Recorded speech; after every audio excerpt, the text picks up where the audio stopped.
Préparez-vous à regarder l'alcool sous un jour que vous n'avez peut-être jamais envisagé auparavant. Cette substance est incroyablement omniprésente dans toutes les couches de nos sociétés, à travers les cultures et les âges. Elle est souvent perçue et utilisée comme synonyme de célébration, de détente, de désinhibition, un facilitateur de lien social pour beaucoup. Elle est ancrée dans nos rituels, de la fête de mariage aux retrouvailles entre amis, en passant par la simple habitude de décompresser en fin de journée. Mais pour un nombre considérable d'autres personnes, et parfois pour les mêmes individus à des moments différents de leur vie, elle représente la lutte acharnée, la dépendance dévastatrice, la destruction des vies et des familles. Nous connaissons ses effets physiques immédiats et à long terme sur le corps, les conséquences sociales dévastatrices de son abus, les ravages économiques et familiaux qu'il peut engendrer. Mais, et si toutes ces facettes, aussi réelles et importantes soient-elles, n'étaient encore que la surface?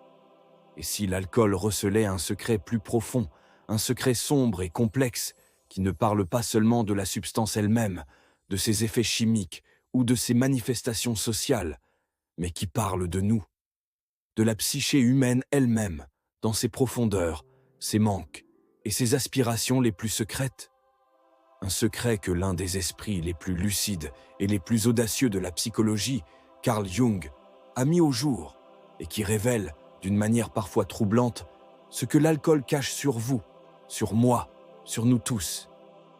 Nous abordons et traitons souvent les problèmes liés à l'alcool à travers des prismes limités.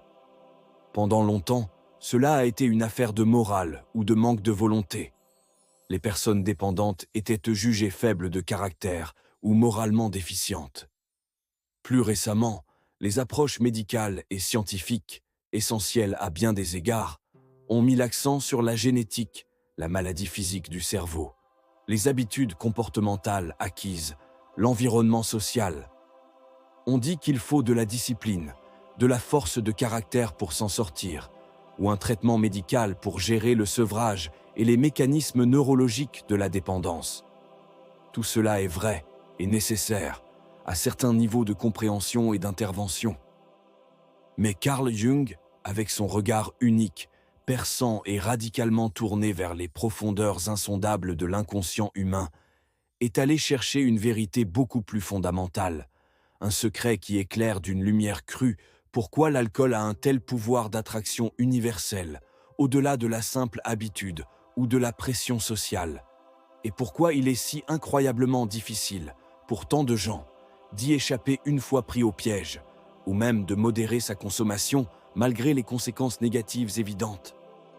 L'histoire de la connexion, apparemment inattendue, de Carl Jung avec le monde de l'alcoolisme et des débuts des groupes de soutien est non seulement fascinante, mais elle est aussi et surtout le cœur battant de ce secret sombre.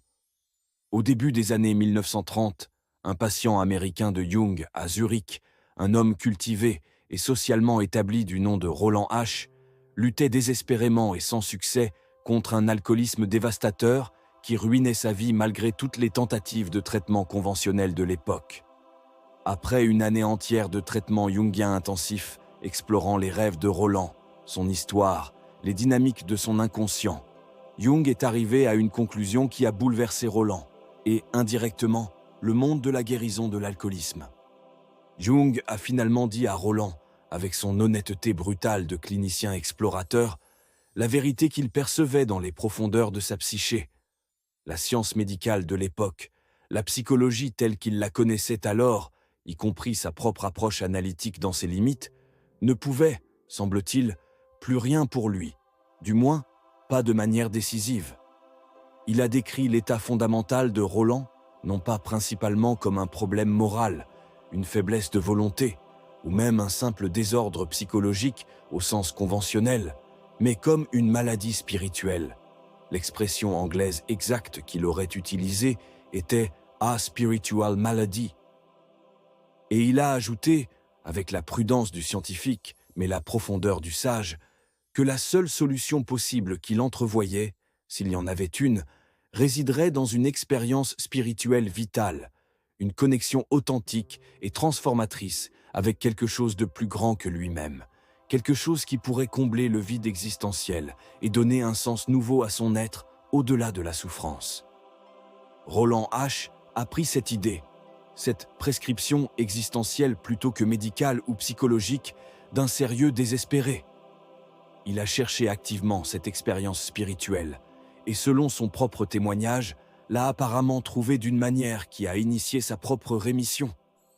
De retour aux États-Unis, animé par cette transformation, il a partagé son histoire, sa lutte, sa rencontre avec Jung, et surtout l'idée fondamentale de la maladie spirituelle, comme racine du problème, avec un ami de longue date, Ebité, qui luttait lui aussi désespérément contre un alcoolisme envahissant. Ebité, à son tour, profondément touché et inspiré par le message de Roland, a transmis cette idée, cette lueur d'espoir basée sur une compréhension plus profonde, à son vieil ami Bill W., qui était au fond du désespoir de sa propre dépendance. C'est suite à cette conversation et à sa propre expérience spirituelle subséquente que Bill W., avec le docteur Bob Smith, allait cofonder Alcooliques Anonymes, AA. L'insight radical de Jung sur la nature spirituelle sous-jacente de l'alcoolisme est ainsi devenu, littéralement, l'une des pierres angulaires, l'un des principes fondamentaux d'une organisation qui, basée sur des principes spirituels non confessionnels, a aidé des millions de personnes à travers le monde à trouver la sobriété et à reconstruire leur vie. Quel était donc ce sombre secret, cette vérité fondamentale et souvent ignorée, que Jung a identifié au-delà des symptômes évidents, décrivant l'alcoolisme comme une maladie spirituelle? Ce n'est pas une notion mystique déconnectée de la psychologie, mais une compréhension profonde des besoins fondamentaux de la psyché humaine et de ce qui se produit lorsque ces besoins ne sont pas satisfaits de manière saine et authentique. Le sombre secret est l'idée que le désir ardent, la compulsion irrésistible pour l'alcool, et potentiellement, par extension, pour d'autres dépendances comportementales ou chimiques, d'autres comportements compulsifs excessifs comme le jeu, la nourriture, le travail, etc., n'est pas simplement une soif physique incontrôlable ou une mauvaise habitude tenace. C'est, à un niveau plus profond, une soif dénaturée, un désir ardent et détourné pour quelque chose d'essentiel, quelque chose de vital qui manque cruellement dans la vie intérieure de l'individu. C'est une tentative, souvent inconsciente et maladroite, de satisfaire un besoin psychologique, émotionnel ou spirituel profond qui n'est pas reconnu, compris ou exprimé de manière saine et constructive dans la vie consciente. Jung a compris que l'être humain n'est pas qu'un corps et un mental rationnel. L'être humain a un besoin inné, inscrit dans sa structure psychique la plus profonde, de connexion au sens, au sacré, au transcendant, à quelque chose qui dépasse le simple matérialisme, l'individualisme et la routine de la vie quotidienne. Ce besoin de connexion à une dimension plus vaste de l'existence est fondamental. Dans les sociétés traditionnelles, ce besoin était souvent satisfait, ou du moins adressé, par les structures religieuses, les rituels communautaires, la richesse symbolique des mythes partagés, une connexion plus directe et respectueuse à la nature, et un sentiment fort d'appartenance à une tribu, un clan, une communauté, avec des valeurs, des croyances et des rituels partagés. Mais dans le monde moderne, un monde de plus en plus sécularisé, de plus en plus rationnel, de plus en plus individualiste, de plus en plus axé sur la consommation matérielle et la réussite extérieure, ces sources traditionnelles de sens, de sacré et de connexion se sont, pour beaucoup de gens, érodées, affaiblies, voire ont totalement disparu. Cette érosion laisse un vide existentiel, un vide de sens, un vide spirituel, un vide d'appartenance profonde.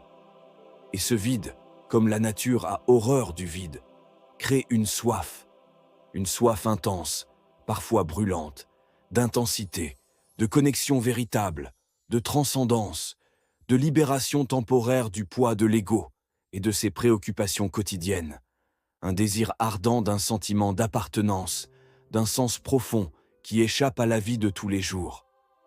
Et l'alcool, Et c'est là que réside le cœur sombre et insidieux du secret.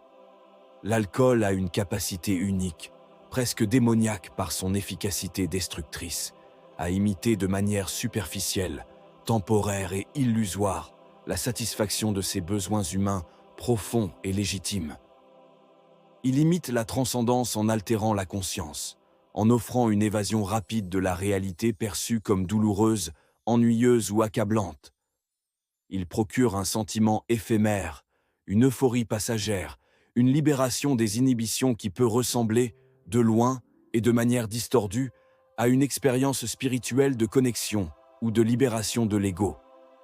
Il imite la connexion en abaissant les barrières sociales, en facilitant les conversations, souvent superficielles, en créant un sentiment illusoire et temporaire de camaraderie et d'appartenance au groupe qui boit.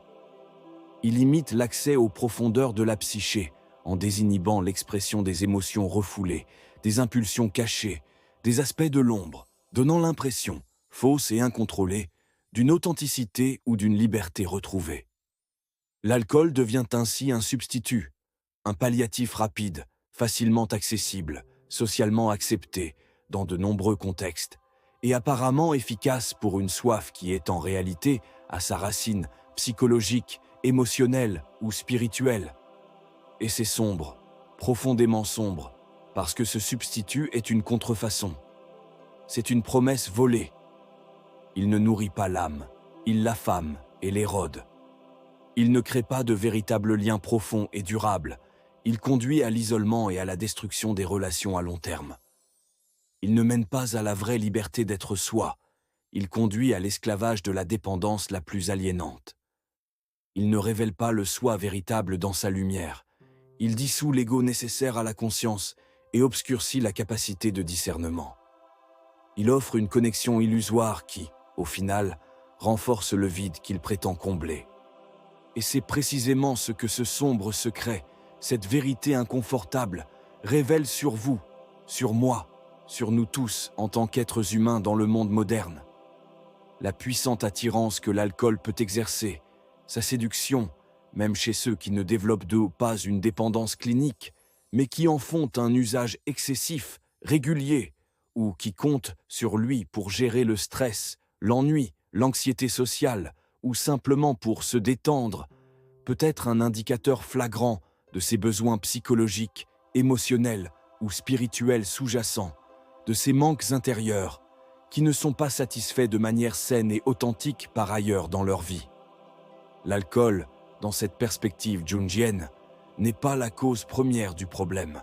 Il est un symptôme, un miroir sombre, qui pointe du doigt un vide intérieur, une déconnexion, une soif non reconnue. Ce que l'alcool cache sur vous, ce que son attrait révèle en filigrane, c'est peut-être une soif existentielle de sens, un besoin profond et souvent inconscient de sentir que votre vie a un but qui dépasse la simple routine quotidienne, la consommation ou la survie. L'alcool, en offrant une évasion temporaire ou une illusion de profondeur émotionnelle, engourdit cette question pressante de sens au lieu d'y répondre. Une peur de vos émotions intenses ou de votre ombre. Un désir inconscient d'échapper à des sentiments difficiles et inconfortables, comme la tristesse, la colère, la peur, la honte, ou un déni des aspects de vous-même que vous n'acceptez pas. L'alcool offre une anesthésie psychologique temporaire, ou permet à l'ombre de s'exprimer de manière incontrôlée et souvent regrettable, sans véritable intégration. Une difficulté fondamentale à établir de vraies connexions humaines, un sentiment sous-jacent de solitude, d'isolement ou de déconnexion profonde des autres qui pousse à chercher la camaraderie superficielle, bruyante et éphémère de l'ivresse partagée, plutôt que l'intimité vulnérable, mais profondément nourrissante, de liens authentiques et sincères. Un manque de connexion au corps et à ses signaux. Une tendance à ignorer les messages importants de fatigue, de stress, de besoin de repos ou de soins que le corps envoie, en utilisant l'alcool comme un béquille pour continuer à fonctionner, pour se détendre artificiellement après une journée épuisante ou pour anesthésier les sensations physiques désagréables.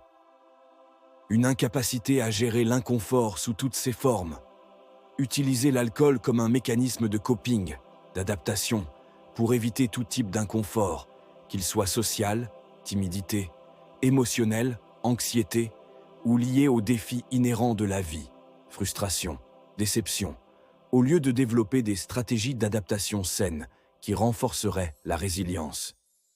Un besoin inassouvi d'expériences intenses, altérées ou spirituelles. Une soif légitime de transcendance, d'expériences qui sortent de l'ordinaire, de connexion à quelque chose de plus grand, que la vie quotidienne, perçue comme banale, ne semble pas offrir, et que l'alcool semble promettre par l'altération de l'état de conscience qu'il procure.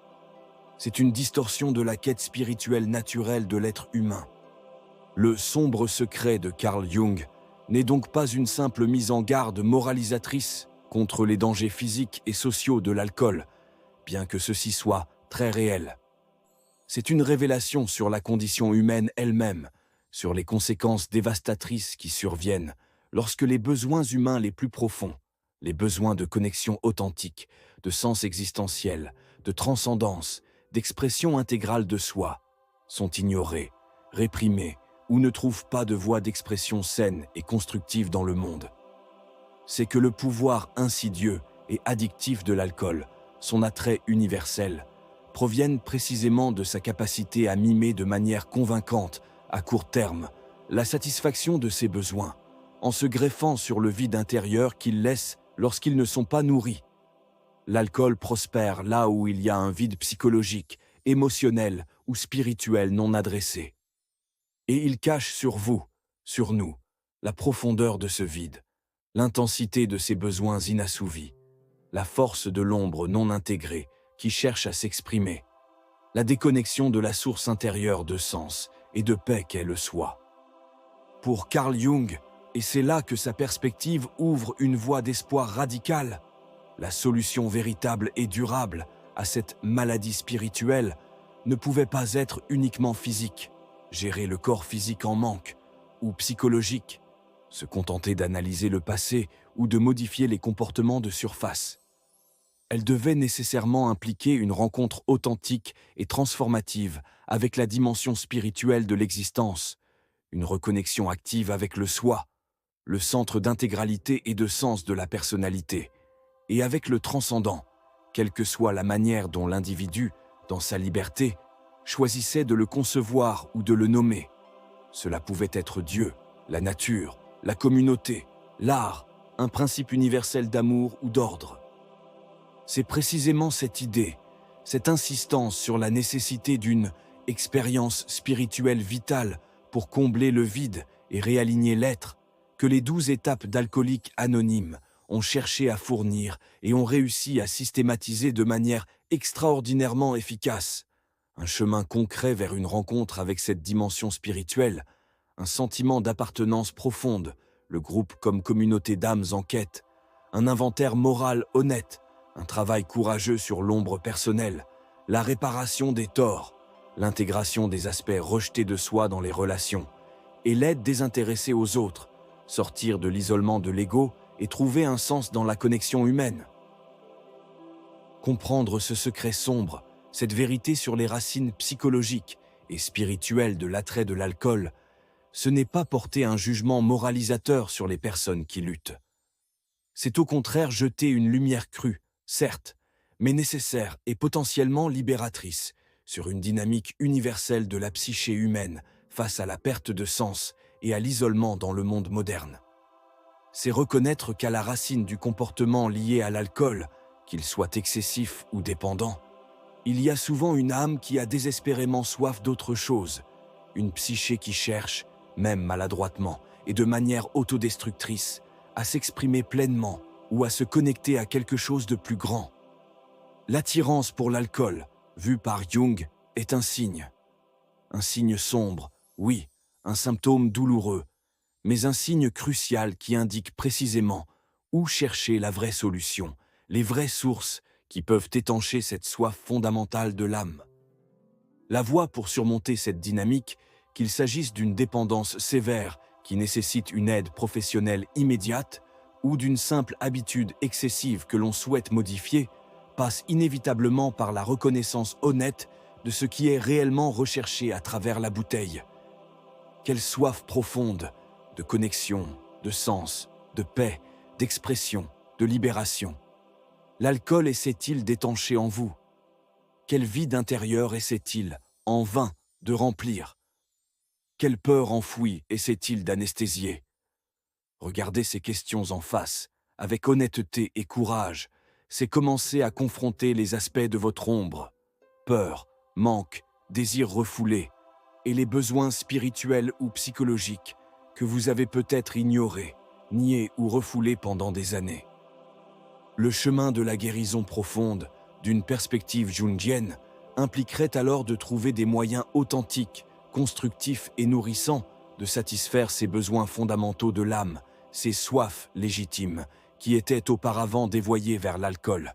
Cela pourrait signifier concrètement chercher et trouver activement du sens dans votre vie quotidienne et existentielle à travers le travail créatif, l'acte de créer, quel qu'il soit, met en relation avec une source d'énergie psychique fondamentale et donne du sens. Le service désintéressé aux autres, sortir de l'ego et se connecter à l'humanité. L'exploration philosophique ou spirituelle de votre existence, l'engagement dans des causes qui ont de l'importance pour vous. Intégrez consciemment votre ombre en reconnaissant et en travaillant activement avec vos peurs, vos faiblesses, vos désirs ou vos potentiels refoulés de manière éclairée et constructive, souvent avec l'aide d'une thérapie analytique ou jungienne, mais aussi par l'introspection honnête, le journaling, le dialogue intérieur. C'est en acceptant votre totalité que vous devenez moins vulnérable. Cultivez intentionnellement des relations humaines authentiques, basées sur la vulnérabilité partagée, la sincérité et la connexion profonde, plutôt que sur des interactions superficielles ou des faux-semblants souvent facilités ou entretenus par la consommation d'alcool. Développez une discipline spirituelle personnelle, quelle qu'elle soit, méditation, prière, pleine conscience, temps dans la nature, ou une pratique qui vous aide à vous connecter au transcendant ou à votre monde intérieur profond sans avoir recours à des substances externes. Trouvez et explorez des exutoires sains et constructifs pour les besoins légitimes d'intensité, de risques contrôlés ou de libération de l'énergie. Sport extrême, danse, art dramatique, rituels communautaires sains, pratiques corporelles intenses. Le sombre secret de Carl Jung sur l'alcool n'est pas une simple mise en garde médicale ou une condamnation morale.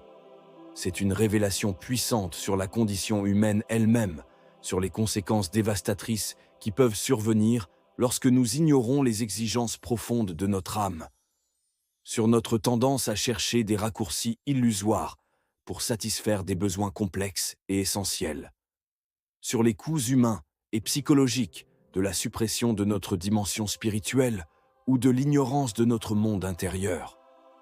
L'alcool, dans cette perspective jungienne, est un maître implacable, une épreuve qui, par la souffrance qu'il engendre, peut nous forcer, ultimement, à regarder en face ce que nous cachions à nous-mêmes, notre soif la plus profonde de sens et de connexion, notre ombre non intégrée qui cherche à être vue, notre besoin fondamental d'authenticité.